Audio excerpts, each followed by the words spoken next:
ಶ್ರೀ ಗುರುಭ್ಯೋ ನಮಃ.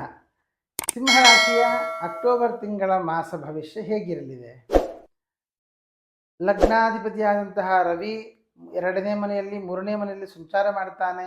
5ನೇ ಮನೆಯಲ್ಲಿ ಚಂದ್ರ, ಗುರು ಲಾಭದಲ್ಲಿದ್ದಾನೆ.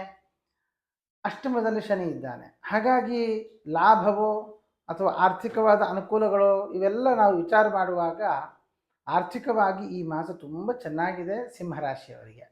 ನೀವು ಮಾಡುವಂತಹ ಕೆಲಸದಲ್ಲಿ ಪ್ರಮೋಷನ್ ಸಿಕ್ಕಿ ಅದರಿಂದ ಹಣಕಾಸಿನಲ್ಲಿ ಅನುಕೂಲ ಆಗುವಂತಹದ್ದು, ಅಥವಾ ಯಾರಿಗೋ ಕೊಟ್ಟಂತಹ ಸಂಪತ್ತು ಎಷ್ಟೋ ಸಮಯ ಆದರೂ ಬರಲ್ವೇನೋ ಅಂತ ಅಂದುಕೊಂಡಂತಹ ಸಂಪತ್ತು ಅವರಾಗವರೇ ನಮಗೆ ಕೊಡುವಂತಹದ್ದು, ಜೊತೆಗೆ ಒಂದಿಷ್ಟು ಆರ್ಥಿಕವಾದಂತಹ ಅನುಕೂಲ, ಕೌಟುಂಬಿಕವಾಗಿರ್ತಕ್ಕಂತಹ ಅನುಕೂಲಗಳು ಕೂಡ. ನಿಮ್ಮ ಕಷ್ಟ ಏನು ಅನ್ನೋದನ್ನು ಕುಟುಂಬಸ್ಥರು ಅದನ್ನು ಗ್ರಹಿಸುವಂತಹ ಒಂದು ಸಮಯವೂ ಇದಾಗಿದೆ.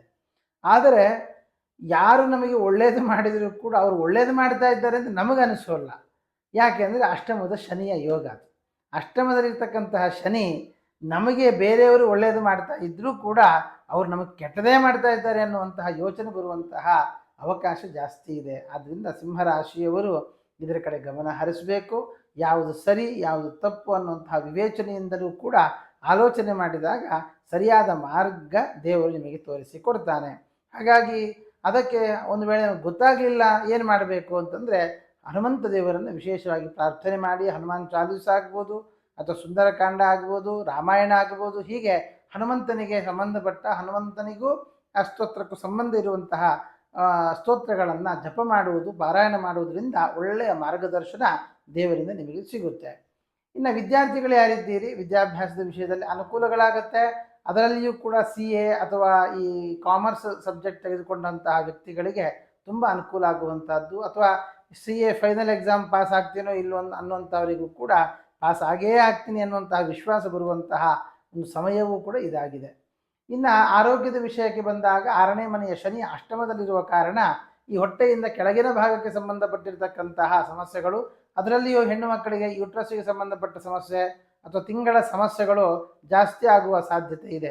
ಅದರಲ್ಲಿಯೂ ಕೂಡ ವಿಶೇಷವಾಗಿ ನಾವು ಗಮನಿಸುವಾಗ ಈ ಸಿಂಹರಾಶಿಯಲ್ಲಿ ಬಂದಿರತಕ್ಕಂಥ ಗ್ರಹ ಶುಕ್ರ, ಹಾಗಾಗಿ ಈ ಮದನ ಕಾರಕನೂ ಆಗಿರುವ ಕಾರಣ ಈ ಒಂದು 45ರಿಂದ 55 ವಯಸ್ಸಿನ ಹೆಣ್ಣು ಮಕ್ಕಳಿಗಾಗುವಾಗ, ಹೆಂಗಸರಿಗಾಗುವಾಗ ತುಂಬ ಹಾರ್ಮೋನ್ ಇನ್ಬ್ಯಾಲೆನ್ಸ್ ಆಗುವಂತಹದ್ದು, ಅದರಿಂದಾಗಿ ಹೊಟ್ಟೆ ನೋವು ಜಾಸ್ತಿ ಆಗುವಂತಹ ಸಾಧ್ಯತೆಗಳು ಹೆಚ್ಚಿದೆ.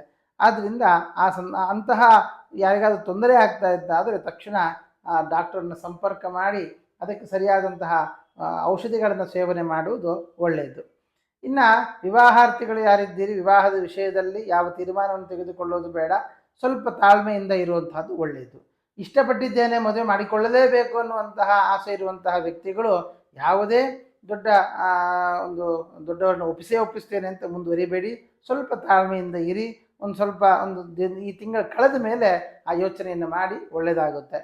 ಇನ್ನು ಕೆಲಸಕ್ಕೆ ಸಂಬಂಧಪಟ್ಟ ಹಾಗೆ ಸಿಂಹರಾಶಿಯವರಿಗೆ ನೋಡುವಾಗ ಈ ಕರ್ಮಾಧಿಪತಿಯಾದಂತಹ ಶುಕ್ರ ಲಗ್ನದಲ್ಲಿ ಬಂದ ಕಾರಣ ಒಳ್ಳೆಯ ಯೋಗ. ಆದರೆ ಕೆಲಸವೇನೋ ಕಂಪನಿ ಏನೋ ಒಳ್ಳೆಯದೇ ಆಗಿರುತ್ತೆ, ಆದರೆ ನಮಗದು ಅನುಕೂಲ ಆಗೋದು ಸ್ವಲ್ಪ ಕಷ್ಟ ಇದೆ. ನಾವು ಕಷ್ಟಪಟ್ಟೇ ಮಾಡಬೇಕಾದ ಪ್ರಸಂಗ, ಅಥವಾ ಅದರಲ್ಲಿ ಇಷ್ಟ ಇಲ್ಲದೆ ಹೋದರೂ ಮಾಡಲೇಬೇಕಾದಂತಹ ಕೆಲವು ಪ್ರಸಂಗಗಳು ಒದಗಿ ಬರುತ್ತೆ. ಮಾಡ್ತಾ ಬನ್ನಿ. ಸ್ವಲ್ಪ ದಿನಗಳ ಕಾಲ ಕಷ್ಟ ಆಗಿರ್ಬೋದು, ಮುಂದಕ್ಕೆ ಅದು ನಿಮಗೆ ತುಂಬ ಇಷ್ಟವಾಗುತ್ತೆ. ಅದು ನಿಮಗೆ ಒಳ್ಳೆಯ ಜೀವನವನ್ನು ಕೂಡ ಕಲ್ಪಿಸಿಕೊಡುತ್ತೆ. ಇನ್ನು ಈ ಹೊಸದಾಗಿ ಕೆಲಸ ಹುಡುಕುವಂಥವರಿಗೆ ಕೆಲಸ ಸಿಗುವಂತಹ ಯೋಗಗಳು ಕಡಿಮೆ. ಅದು ತುಂಬ ಪ್ರಯತ್ನ ಬೇಕಾಗುತ್ತೆ. ಕೆಲಸ ಸಿಗಲೇಬೇಕು ಅನ್ನುವಂತಹ ಪ್ರಯತ್ನ ಪಡುವಂತಹ ವ್ಯಕ್ತಿಗಳಿಗೆ ದುರ್ಗಾದೇವಿಯ ಪ್ರಾರ್ಥನೆ, ದುರ್ಗಾದೀಪ ನಮಸ್ಕಾರ ಮಾಡುವಂತಹದ್ದು, ಅಥವಾ ಈ ದುರ್ಗಾದೇವಿಗೆ ಲಲಿತಾ ಸಹಸ್ರನಾಮಗಳಿಂದ ಅರ್ಚನೆ ಮಾಡಿಸುವಂತಹದ್ದು ಬಹಳ ಒಳ್ಳೆಯದು. ಇನ್ನು ವ್ಯಯಾಧಿಪತಿಯಾಗಿರತಕ್ಕಂತಹ ಲಾಭಾಧಿಪತಿಯಾಗಿರತಕ್ಕಂತಹ ಬುಧ ದ್ವಿತೀಯದಲ್ಲಿರುವ ಕಾರಣ ಹಣಕಾಸಿನ ವಿಷಯದಲ್ಲಿ ಒಳ್ಳೆಯ ಲಾಭ, ನಾನು ಆಗಲೇ ತಿಳಿಸಿದ್ದೇನೆ, ಬರುವಂತಹದ್ದು ಹಣಗಳಿತ್ತು ಅಂತಾದರೆ ಸಿಂಹರಾಶಿಯವರಿಗೆ ಖಂಡಿತವಾಗಿಯೂ ಕೂಡ ಹಣದ ಅನುಕೂಲಗಳು ಆಗುತ್ತೆ. ಇನ್ನು 12ನೇ ಮನೆಯ ಚಂದ್ರ 5ನೇ ಮನೆಯಲ್ಲಿರುವ ಕಾರಣ ಸಂತಾನದ ವಿಷಯಕವಾಗಿ, ಸಂತಾನ ಆಗಿಲ್ಲ ಅಂತ ಆದರೆ ತದ್ವಿಷಯಕವಾಗಿ ಕೆಲವು ಸಮಸ್ಯೆಗಳನ್ನು ಎದುರಿಸ್ತೀರಿ. ಮಾನಸಿಕವಾದ ಚಿಂತೆ ಆಗುತ್ತೆ. ಮಕ್ಕಳಾಗಿದ್ದರೆ ಮಕ್ಕಳು ಓದ್ತಾ ಇಲ್ಲ, ಹೇಳಿದ ಮಾತು ಕೇಳ್ತಾ ಇಲ್ಲ ಅನ್ನುವಂಥ ಚಿಂತೆ ಜಾಸ್ತಿ ಆಗುತ್ತೆ. ಆದ್ದರಿಂದ ಮಕ್ಕಳ ಜೊತೆಯಲ್ಲಿ ಹೇಗೆ ವ್ಯವಹರಿಸಬೇಕು, ಹೇಗೆ ಹೇಳಿದರೆ ಅವರು ಮಾತು ಕೇಳ್ತಾರೆ ಅನ್ನೋದನ್ನು ಸ್ವಲ್ಪ ಮೈಂಡ್ ಗೇಮ್ ಅಂತ ಹೇಳ್ತಾರಲ್ವಾ, ಈ ರೀತಿಯಲ್ಲಿ ಆಲೋಚನೆ ಮಾಡಿ ಅವ್ರ ಜೊತೆಯಲ್ಲಿ ಮಾತನಾಡಿದಾಗ ನಿಮಗೆ ಅನೇಕ ಅನುಕೂಲಗಳಾಗುತ್ತೆ.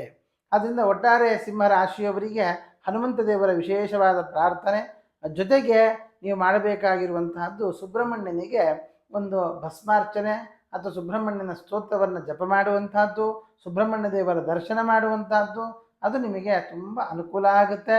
ಎಲ್ಲ ಕಷ್ಟಗಳನ್ನು ಕೂಡ ಪರಿಹಾರ ಮಾಡುತ್ತೆ. ಶ್ರೀಕೃಷ್ಣಾರ್ಪಣಮಸ್ತು.